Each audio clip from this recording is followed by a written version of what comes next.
नमो अर्हन्ताणं नमो सिद्धाणं नमो आयर्याणं नमो अच्छायाणं नमो लोये सव्यसाहुणम्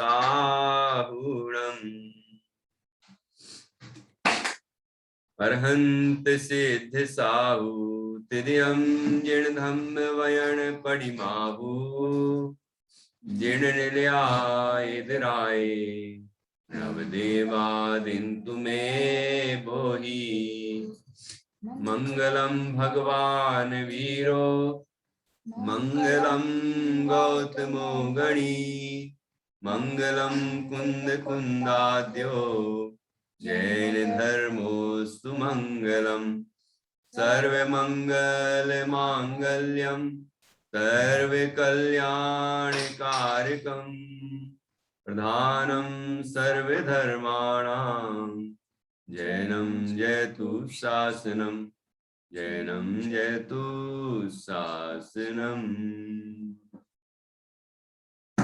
तीन भुवन में सार वीतराग विज्ञानता शिव स्वरूप शिवकार नमः त्रियोग समारिके।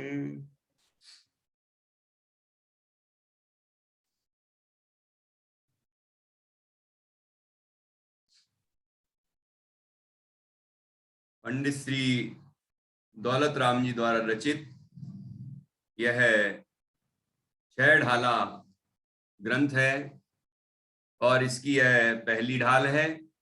पहली ढाल में सबसे पहले जीव के तिरंच गति के संबंधित दुखों का वर्णन किया गया है। तो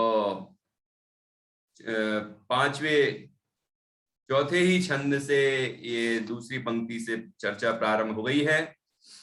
निगोद पर्याय भी तिरंच गति ही है।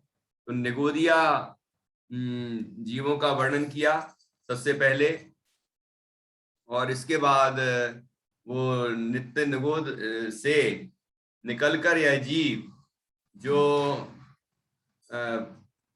5 स्थावरों में उत्पन्न होता है उनका वर्णन किया।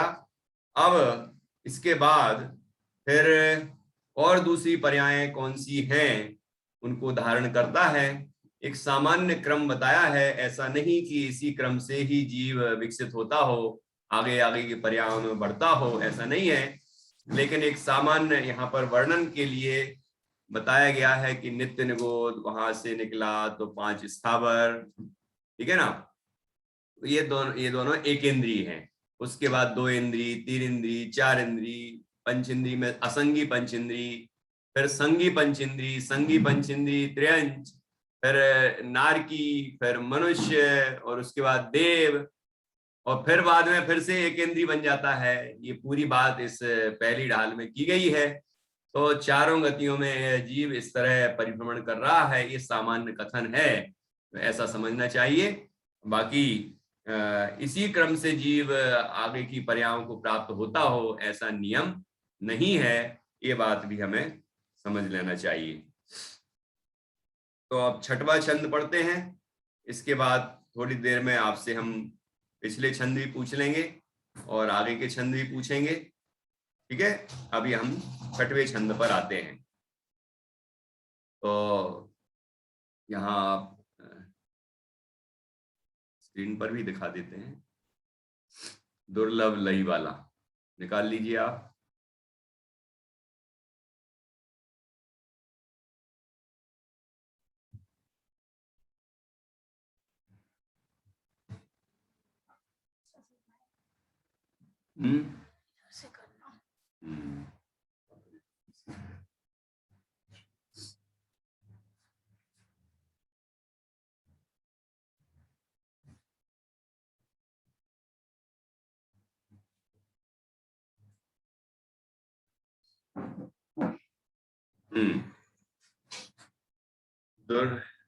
त्रंश गति में त्रस पर्याय की दुर्लभता और उसका दुख यहाँ पर बताया गया है। दुर्लभ लही ज्यों चिंतामणि, त्यों पर्याय लही त्रस तणी। लट पिपील अली आदि सरी, धर धर मर्यो सही बहुपी। दुर्लभ लही ज्यों चिंतामणि उदाहरण दिया है। ज्यों मतलब जैसे, चिंतामणि रत्न बड़ी ही दुर्लभता से प्राप्त होता है। आप और हम में से किसी के पास है क्या ये मणि, चिंतामणि रत्न? एक ऐसा रत्न होता है ये कि उस रत्न को के सामने हम चिंतन करते हैं, सोचते हैं मन में कि ये चीज मुझे प्राप्त हो जाए, तो वो चीज प्राप्त हो जाती है।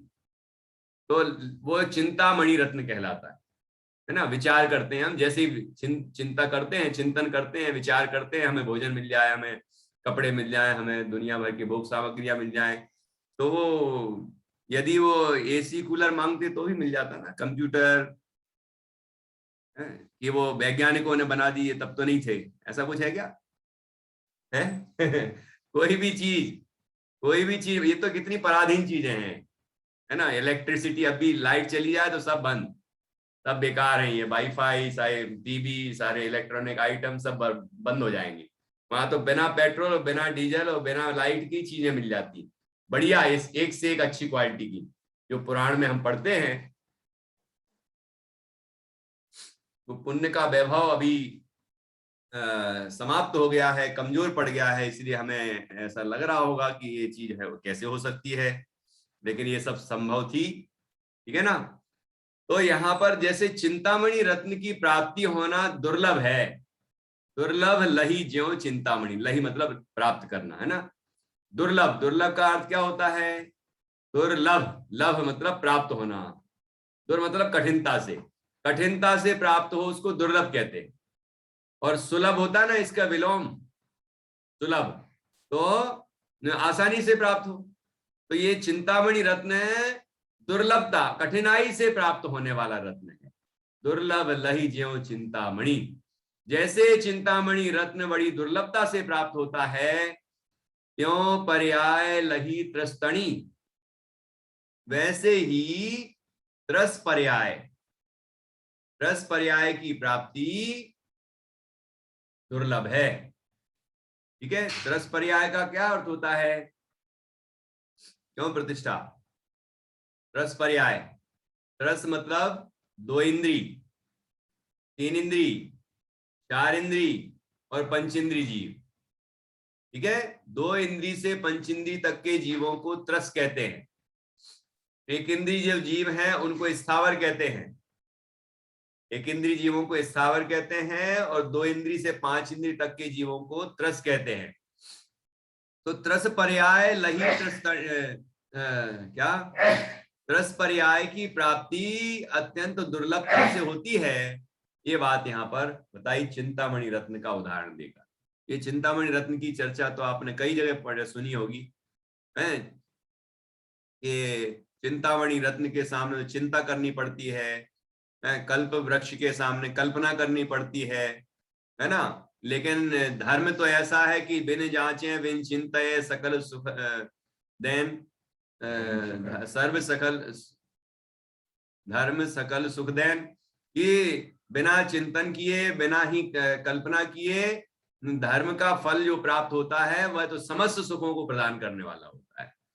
तो ऐसे ये रत्न की चर्चा अन्यत्र भी है, तो उसकी बात यहाँ की है। जैसे चिंतामणि रत्न की प्राप्ति अत्यंत दुर्लभ है, वैसे ही त्रस पर्याय को पाना भी अत्यंत दुर्लभ है। बोलो कितना कठिन है चिंतामणि रत्न प्राप्त होना। अभी तो आप लोग और हम लोग चर्चा भी कर रहे हैं तो ऐसा लग रहा है अच्छा रत्न होता भी है क्या ये, तो ऐसे ही हो जाएगा। ये त्रस पर्याय पाना भी ऐसे ही दुर्लभ है। अच्छा, अपन ये भी बन सकते हैं क्या, अपन ये भी प्राप्त कर सकते हैं क्या, ऐसा हो जाएगा, इतना दुर्लभ है। इसलिए इससे ही हमें समझ लेना है। अब उनमें क्रम बताया है। लट पिपील अली आदि शरीर, धर धर मर्यो सही बहुपीर।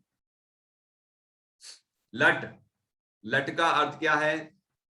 लट मतलब जैसे कैचुआ वगैरह होता है ना, लट।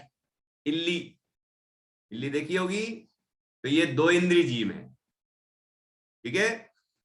पिपील, पिपील अर्थात चीटी।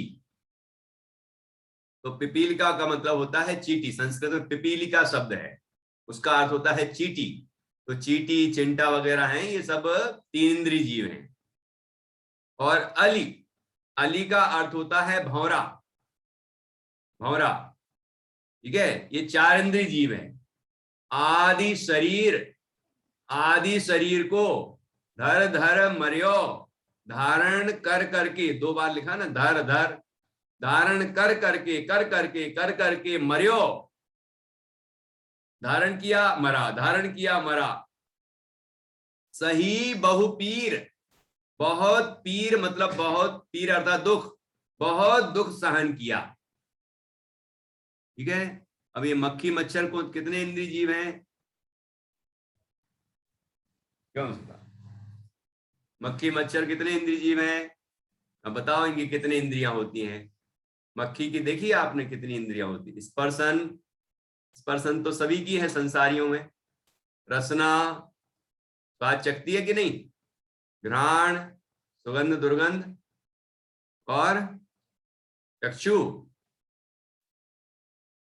है, देख देख के नहीं आ जाती कहाँ आना है नहीं आना है? नहीं देखती।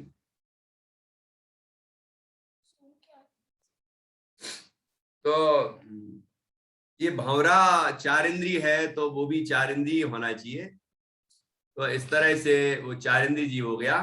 और चींटी की प्रजाति के जो जो जीव हैं वो तीन इंद्रिय होंगे, जैसे चींटी, चिंटा और वो उस तरह के होते हैं ना और जीव, तो वो। और ये इल्ली तो समझ गए होंगे, लट, लट मतलब इल्ली। जैसे आपके गेहूं में, चावल में इल्ली बन, इल्ली निकल आती है ना, या कोई सब्जी में, फलों में इल्लियां निकलती हैं उसी रंग की या अलग रंग की। पेड़ पौधों में कि जैसे कहते हैं इल्ली लग गई, पेड़ को इल्ली लग गई, सब्जियों में इल्ली लग गई, तो वो इल्लियां जो होती हैं लट। और केचुए तो जरूर देखे होंगे आप सबने। गिंजाई भी कल बताई थी, गिंजाई है ना, गिंजाई की पर्याय में आए थे वो 32,000 पुत्र निगोद से निकल के, ठीक है। कहीं कहीं 923 का वर्णन है, अब जो भी होगा। तो ये इतने सारे पुत्र आए थे गिंजाई की पर्याय से। तो इस तरह से वो दो इंद्री, ठीक है ना। तो इस तरह दो इंद्री, तीन इंद्री, चार इंद्री, ये जीवों की बात की इत्यादि। अभी इतनी बात की है, इसके अलावा भी त्रस हैं। त्रस तो पंचेंद्री भी हैं, लेकिन उसमें आगे संगी और असंगी का भेद करके बताएंगे, इसलिए यहां आदि करके यहीं छोड़ दिए चार इंद्रिय तक, ठीक है। इन पर्यायों को धारण करते हैं, फिर कितना समय रहते हैं, इनकी आयु कितनी होती है? इल्लियां पैदा होती हैं, कितने समय तक रहती हैं? चींटियां पैदा होती हैं, कितने समय तक रहती हैं? हैं? ये भंवरे, मक्खी, मच्छर, ये होते हैं कितने समय तक रहते हैं? बताओ। अब कई लोग कहते हैं ये चींटी यहां कहां से आ गई होगी। मान लो 5वें माले पर उनका मकान है, 5वीं मंजिल, यहाँ इतने ऊपर कहां से आ गई चींटी? ऐसा कहते हैं कई लोग। अरे आई कहां से, सम्मूर्छन जीव है वो। सम्मूर्छन जीव होते हैं मतलब हवा, मिट्टी, पानी, प्रकाश, ये सब जो चीजें हैं, ये जहां पर उनके अनुकूल वातावरण मिलता है और वहां जाके पैदा हो जाते हैं जीव। तो वो जीव कहीं से मरकर जब त्रिंच शरीर धारण करता है, उसको त्रिंच गति कहते हैं। तो वो उस वातावरण में, उन संयोगों में जाके पैदा हो गया जीव। तो वहां चींटियां पैदा हो गई बहुत सारी, इल्लियां, मक्खी, मच्छर, बिजली के कीड़े और भी अनेक अनेक कीड़े देखे देखे होंगे ना। तो ये सारे चींटी, चिंटा, कीड़े मकोड़े, ये सब जो हमें दिखते हैं प्रकृति में, ये सब ये त्रस जीव हैं, ठीक है ना। दो इंद्री से, दो इंद्री, तीन इंद्री, चार इंद्री जो जैसे हो वो समझना है। तो ऐसी पर्याय धारण करके कितनी देर होती है? कोई थोड़े कुछ घंटे जीता है, कुछ कुछ एक आध दिन जीता है, कुछ 2-4 दिन जीते होंगे, है ना, उसके बाद समाप्त, मृत्यु हो जाती है उनकी।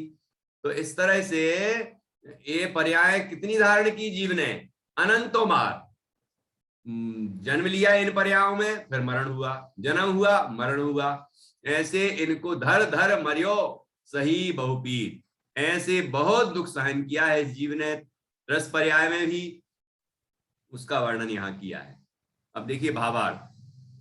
जिस प्रकार चिंतामणि रत्न बड़ी कठिनाई से प्राप्त होता है, उसी प्रकार इस जीव ने त्रस की पर्याय बड़ी कठिनता से प्राप्त की।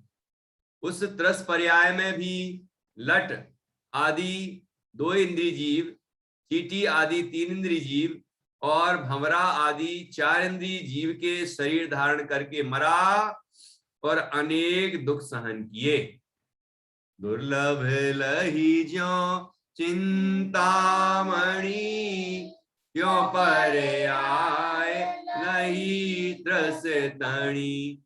लट पिपील अलियादि सरी, धर धर मर्यो सही बहुपी।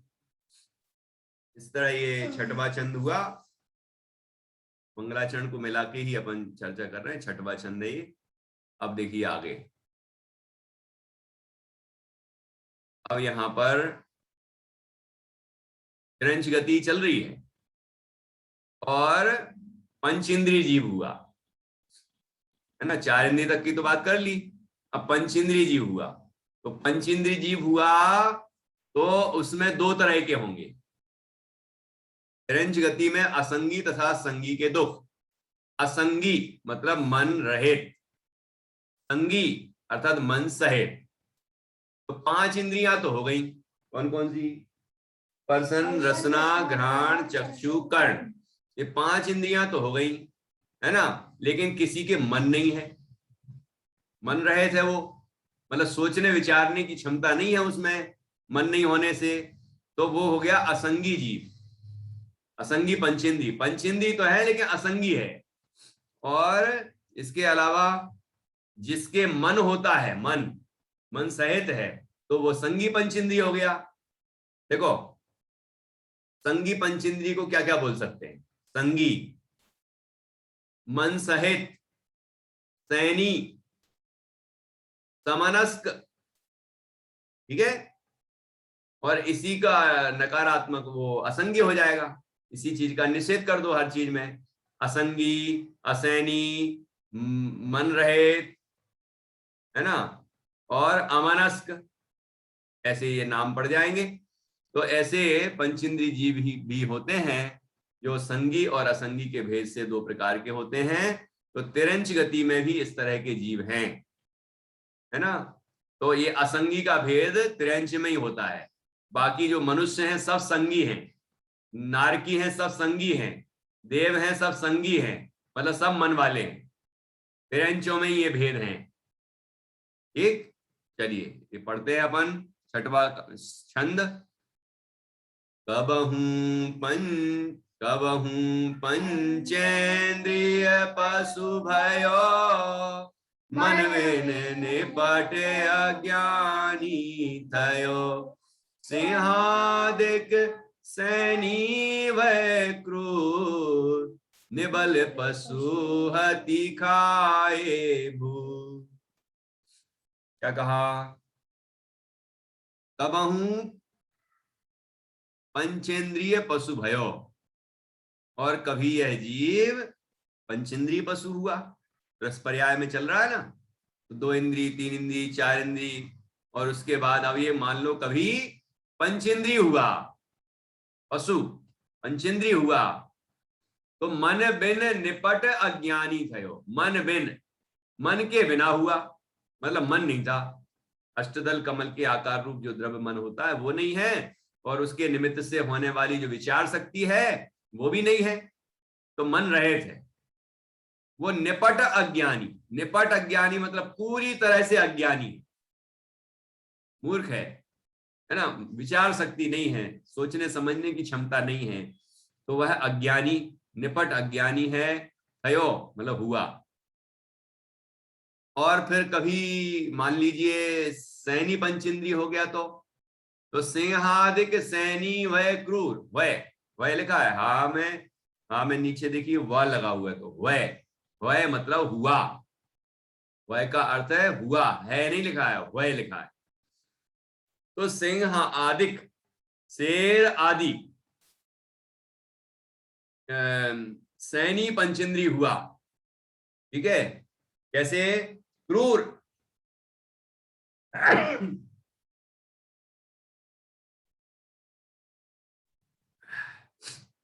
क्रूर, क्रूर का मतलब है निर्दयी, दयाहीन, कोई दया नहीं। तो क्या किया उसने, दया नहीं थी तो कि निबल पशु हति खाए भूर, कि निबल मतलब निर्बल, कमजोर, उससे जो कमजोर थे पशु उनको हति मतलब मार के, और कितने, भूर मतलब अनेक, ऐसे अनेक पशुओं को मार के खाए, खाया उसने, ऐसी हिंसा की। तो आप कहेंगे कि जो मरा उसको दुख होगा, जो मार रहा है उसको काय का दुख होगा? भाई शेर आदि जो संगी पंचेंद्री है, उसने उस वो जो कमजोर हैं उनको मारा। तो पहली बात तो संगी पंचेंद्री दोनों हैं, ऊपर की लाइन की बात हो चुकी, अब नीचे की लाइन में बात कर रहे हैं। तो सैनी पंचेंद्री में दो तरह के है ना, बलवान और निर्बल। तो जो बलवान है उसके द्वारा निर्बल मारा गया और खाया गया। तो जो निर्बल हैं वो मरे, है ना, और खाए गए तो दुखी हुए। और जो मारा जिसने वो दुखी हुआ क्या? क्रूर, क्रूर, उस क्रूरता रूप परिणाम से तीव्र कसाय, निर्दय भाव से तीव्र दुखी हुआ। अब जब अपन को जब गुस्सा आता है तो दुख होता है कि सुख होता है? मजा आता होगा। बाद में अपन कहते होंगे वाह यार क्या क्रोध आया, कमाल हो गया आज तो, ऐसा कोई बोलता है? या ऐसा बोलता है अरे रे, अरे भैया कितना क्रोध आया, ऐसा लग रहा था पागल हो गया मैं तो, है, और ऐसी आकुलता हो रही थी अंदर में, इतनी तकलीफ हो रही थी क्या बताऊं, है, विवेक ही अंधा हो गया था, क्या क्या बोल दिया, क्या क्या कर दिया, है, कई तो टीवियां फूट जाती हैं लोगों के घर में, कितना नुकसान कर दिया मैंने, है, वो बाद में पश्चाताप करता है। तो ये इसका मतलब दुखी तो हुआ था, उस समय दुखी हुआ था, लेकिन विवेक नष्ट हो गया था, इसीलिए उसको उसको समझ नहीं आ रही थी करें क्या। ऐसे क्रोध में, मान में, माया में, लोभ में तीव्र जब होती हैं तो बहुत दुखी होता है, ठीक है, उसी की चर्चा यहाँ है। तो हिंसा का तीव्र परिणाम आया, बहुत तीव्र क्रोध आया, अति निर्दयी भाव हुआ, दया का अभाव, तो ऐसे परिणामों से तीव्र दुख हुआ। तीव्र कसाय होती है तो तीव्र दुख होता है। तीव्र कसाय को संक्लेश भाव कहते हैं। तो संक्लेश भाव को से जीव को तीव्र दुख होता है। तो इसलिए कि वो सिंहादि के सैनी पंचेंद्री भी दुखी हुए, और जिनको उसने खाया वो भी प्राणी दुखी हुए, मरण के दुख से, और भयभीत भी हुए थे, है ना, मरण का भय भी था, भयभीत रहते थे, जब देखो शेर आना जाए खाना ले, भागते थे भागते थे, शेर की जैसी गंध आ जाती थी भागना शुरू, और शेर जैसे पीछे लग जाए तो देखा नहीं आपने कितने जानवर भागते हैं प्राण बचाने के लिए, तो कितने दुखी हो रहे होंगे, और आखिर उनमें से एक आध पकड़ा गया तो वो और दुखी हो जाता है। लेकिन सभी दुखी हैं कि नहीं है संसार अवस्था में? तो यही बात यहाँ कही है। तो उस बात को हमें समझना है कि ऐसे सिंहादिक सैनी पंचेंद्री हुआ लेकिन क्रूर हुआ, तो अपने से जो कमजोर पशु हैं उनको अनेक ऐसे अनेक पशुओं को मार मार के खाया। तो इस तरह वे सभी प्राणी तिरंच गति के प्राणी दुखी हुए, पीड़ित हुए। अब देखिए यहाँ भावार्थ, यह जीव कभी पंचेंद्री असंगी पशु पशु भी हुआ तो मन रहित होने से अत्यंत अज्ञानी रहा, और कभी संगी हुआ तो सिंह आदि क्रूर निर्दयी होकर, सिंह आदि क्रूर निर्दय होकर अनेक निर्बल जीवों को मार मार कर खाया तथा घोर अज्ञानी हुआ। ठीक है, तो यहां क्या कहा, देखो यहां वो जो कहा ना, मन बिन निपट अज्ञानी थयो, तो अज्ञानी रहा, तो अज्ञानी होने से क्या क्या दुख है, दुख की बात कर रहे हैं ना यहाँ पर। तो अज्ञानी रहा तो उसमें क्या दुख है, ये अज्ञानता ही दुख है। कुछ समझ में नहीं आ रहा है, करें क्या क्या ना करें, कुछ समझ ही नहीं आ रहा है तो कुछ भी कर रहा है, तो इससे इससे ज्यादा दुख क्या होगा।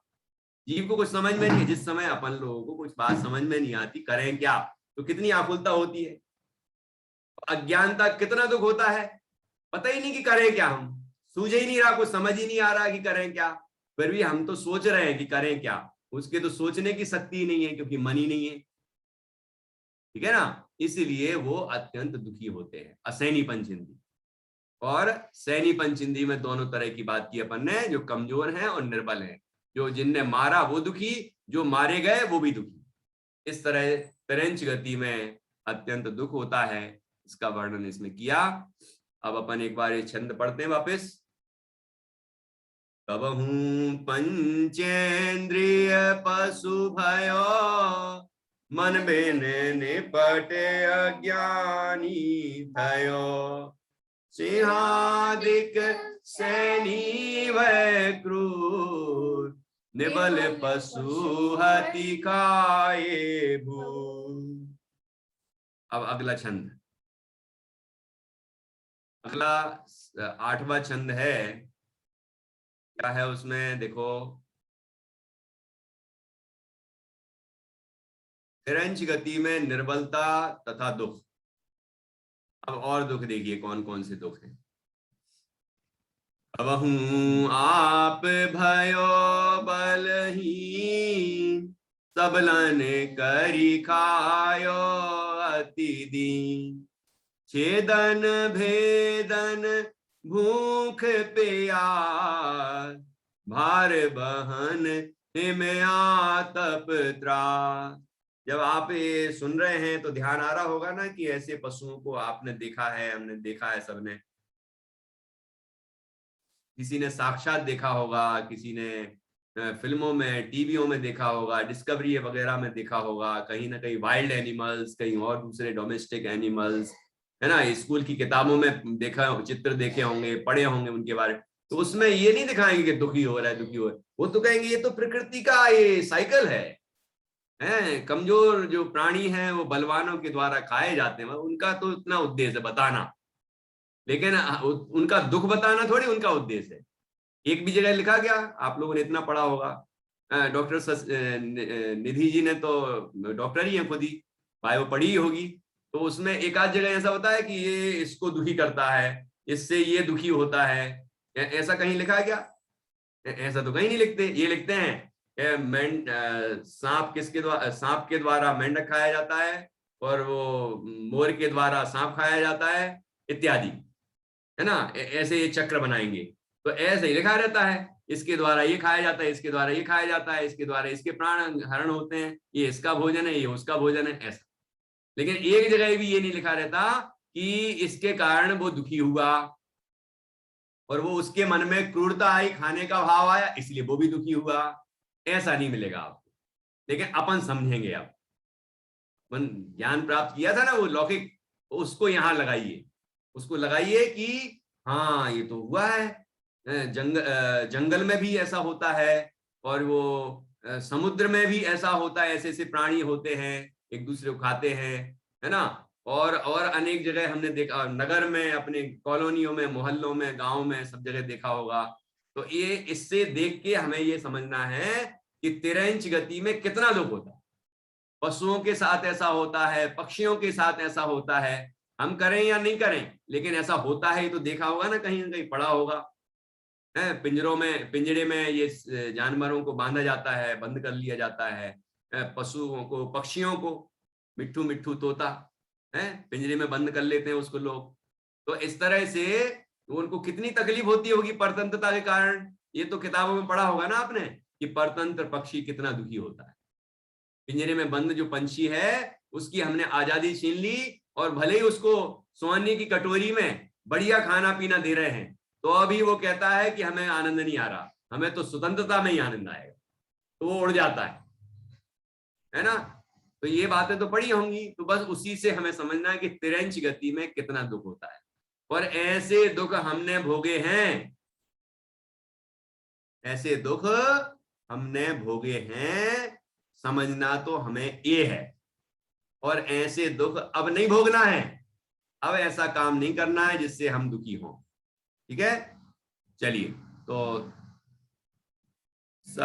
ये यहां नंबर डला, जो डला हो एक नंबर आगे समझना। तो ये 8वां छंद। कबहू आप भयो बलहीन, सबलनी करी खायो अति दीन, छेदन भेदन भूख प्यास, भार वहन में आतप त्रास। देखो, और कभी वहां तो लिखा था कबहू पंचेंद्रिय पशु भयो, तो कबहू यहाँ शब्द भी है, लेकिन यहाँ इसके बाद क्या है, कबहू आप भयो बलहीन। वहां आया था कि कभी तो मतलब सिंह आदि क्रूर पशु हुआ, सैनी पंचेंद्री हुआ तो शेर वगैरह क्रूर पशु हुआ, बलवान था वो लेकिन क्रूर था, इसलिए दुखी। और यहाँ और निर्बलों को खाया उसने।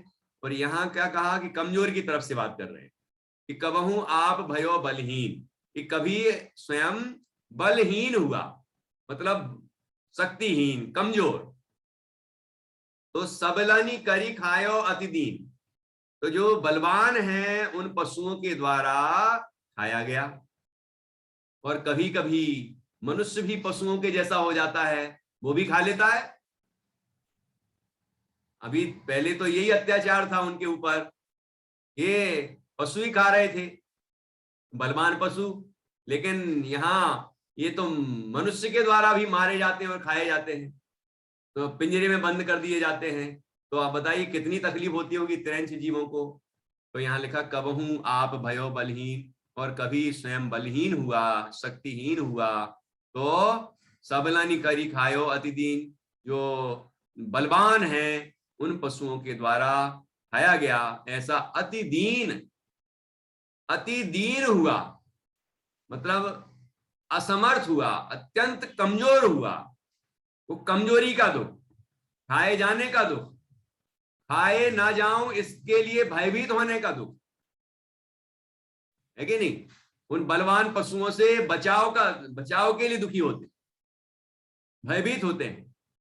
तो इस तरह से अत्यंत दुख होता है। और क्या दुख है, छेदन भेदन भूख प्यास, छेदा जाना। देखो यहाँ पर चित्र बने, छेदा जाना, ये उसके नाक छेद देते हैं, मतलब नाक में से वो डाल देते हैं नकेल। देखा होगा, घोड़ा और ये बैल, है ना, और भी अनेक पशु हैं, उनके नकेल डाल देते हैं, नाक में से वो डालते हैं, तो उनको कितनी तकलीफ होती होगी। घोड़े के पैर में नाल ठोकते हैं, देखा होगा कभी, नाल ठोकते हैं, तो ऐसे ठोक देते हैं कील नाल के साथ, तो जिससे वो आवाज आती है और आप बड़े शौक से गाते हो, कड़बक कड़बक कड़बक कड़बक। ये कड़बक कड़बक की आवाज कहाँ से आती है, वो नाल लगी रहती नीचे, उसकी आवाज आती है, पत्थर पर जब वो पैर पड़ता है तो आवाज आती है, आप मजा लेते हो, सोचो कि क्या उसको तकलीफ होती होगी, है ना। ऐसे ये देखो, और बद छेदन, छेदना, भेदन, भेदना, तो उसका भेदन होता है, उसको काटते हैं, मारते हैं, और उसके नाकों में से ऐसे वो लगाम वगैरह वो डाल देते हैं ना, रस्सी।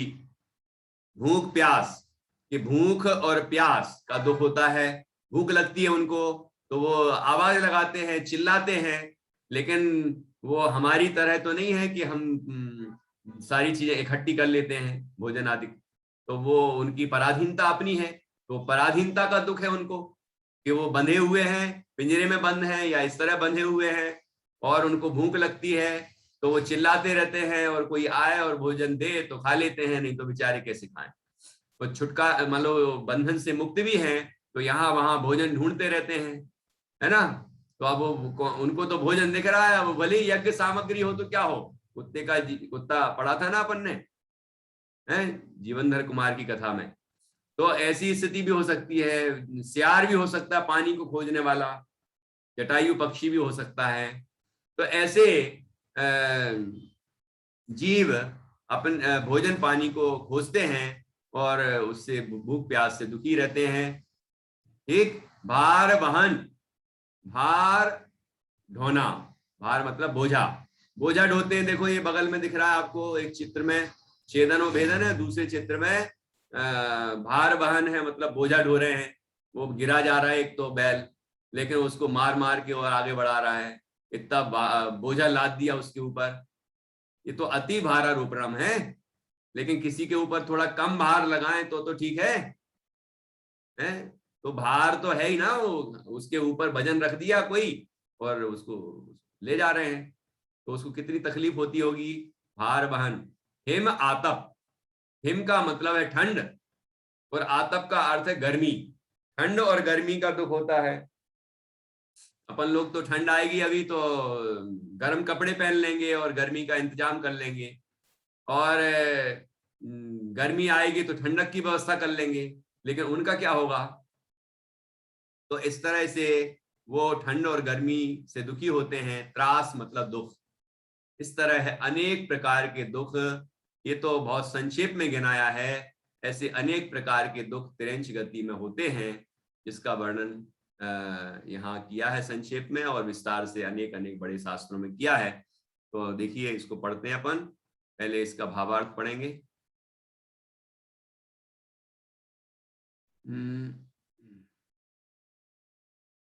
इस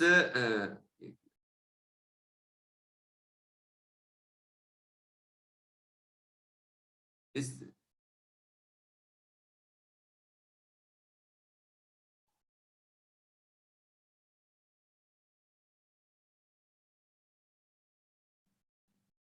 यह जीव तिरंच गति में किसी समय निर्बल पशु हुआ, तो स्वयं असमर्थ होने के कारण अपने से बलवान प्राणियों द्वारा खाया गया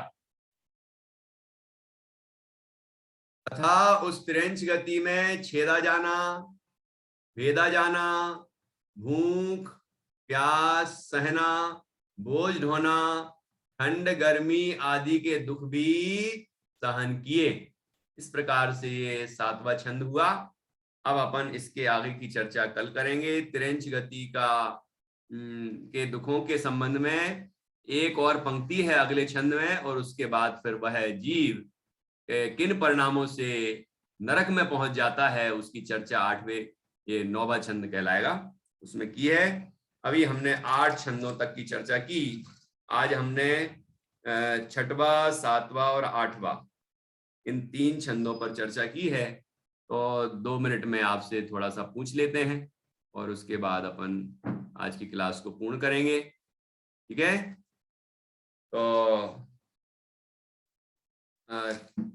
अभी हमने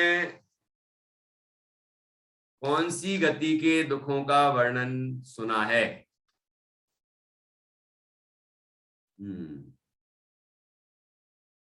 प्रतिष्ठा बोलो। तिरंच गति के दुखों का वर्णन। बहुत अच्छा। तिरंच गति में कौन कौन आते हैं। तिरंच गति में कौन कौन आते हैं जरा बताइए। मैत्री,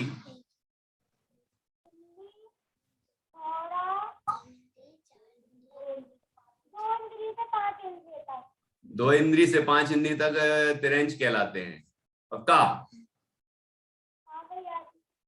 कितने लोग बोलते हैं पक्का? हाथ खड़े करो। नेहा जी भी बोल रही हैं, तो नेहा जी की तो खबर लेना पड़ेगी। 2 इंद्री से 5 इंद्री तक ये तिरंच हैं। असैनी, असैनी तक। असैनी पंचेंद्रिय, सैनी पंचेंद्रिय तो नहीं है। सैनी में भी तो है, मतलब मनुष्य, सैनी पंचेंद्रिय में मनुष्य छोड़कर, मनुष्य नारकी और देव को छोड़कर बाकी जितने तिरंच हैं वो सब तब आ गए। है ना। मनुष्य, नारकी और देव ये भी सैनी पंचेंद्री हैं, लेकिन उनको छोड़ दें तो बाकी जितने सैनी पंचेंद्री हैं सब तिरंच में जाएंगी। लेकिन एक चीज छूट रही है, 2 इंद्री, 3 इंद्री, 4 इंद्री, पंचेंद्री, संगी असंगी तक तो गिनाया, लेकिन एक छूट गया। ये केंद्रीय है। हाँ, एकेंद्रीय। एकेंद्रीय जीव भी तो तिरंच गति का है उसमें। भैया मुझे कंफ्यूजन हो रहा है यहाँ पर। हाँ बोलो। कंफ्यूजन ये हो रहा है कि पंचेंद्रिय में तो हमने सैनी असैनी कर दिया, और अगर हम गति वाइज करें तो मनुष्य गति में सैनी असैनी नहीं होता, वो सिर्फ तिर्यंच गति में होता है सैनी असैनी। बराबर, बिल्कुल। अच्छा, तिर्यंच गति में सैनी असैनी, और पंचेंद्रिय में सैनी असैनी करते हैं तो तिर्यंच नहीं, दोनों होंगे, सैनी असैनी, और मनुष्य सैनी होगा, सैनी पंचेंद्रिय। मनुष्य सैनी है, नारकी भी सैनी है, और और देव सैनी है क्योंकि ये मन सहित है। मन सहित है। मन सहित ही होती हैं। और हाँ, और जैसे मनुष्य में, मनुष्य कई बार देखते हैं ना कि जैसे कोई छोटा बच्चा हुआ भी नहीं या अंदर ही जैसे मर जाता है, या वो भी उसी में ही आएगा, सैनी मन की मन। रचना तो है उसकी, मन की रचना है, मतलब वो सैनी पंचेंद्री है, ठीक है ना।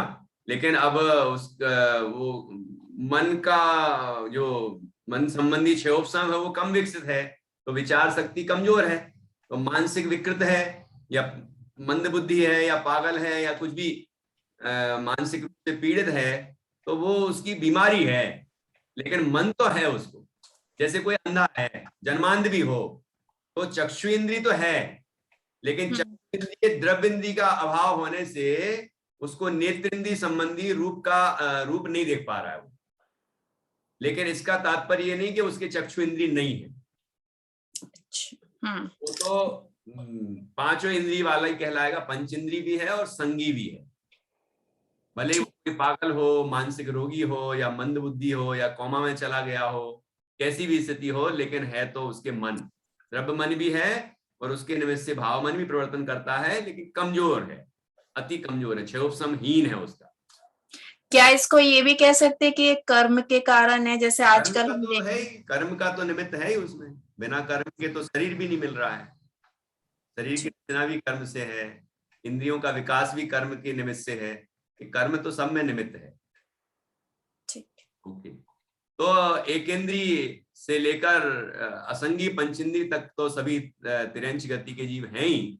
संगी पंचेंद्री में भी जो पशु हैं, पक्षी हैं, वो भी तिरंच गति के जीव हैं।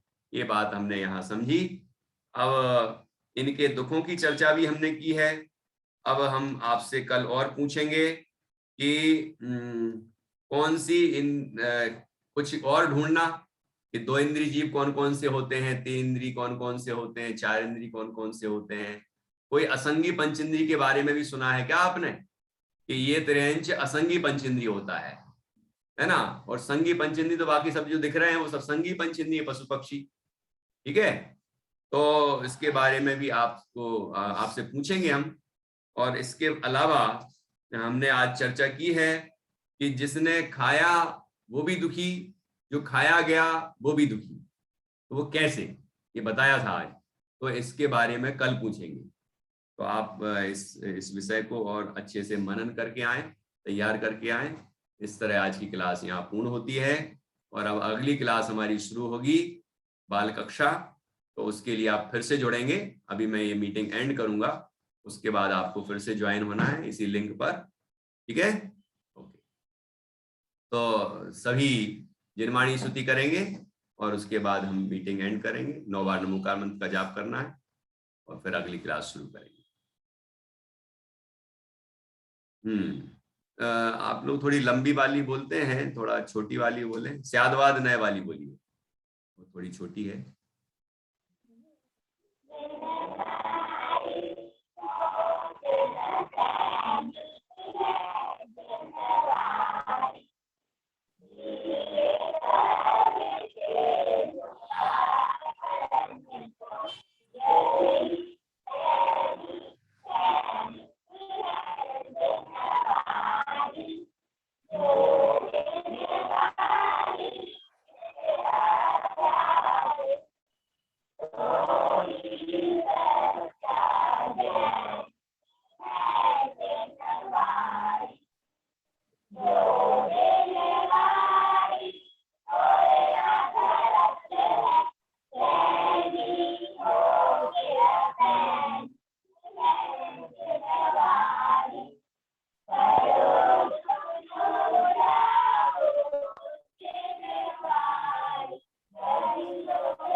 जय, महान जिन धर्म की जय।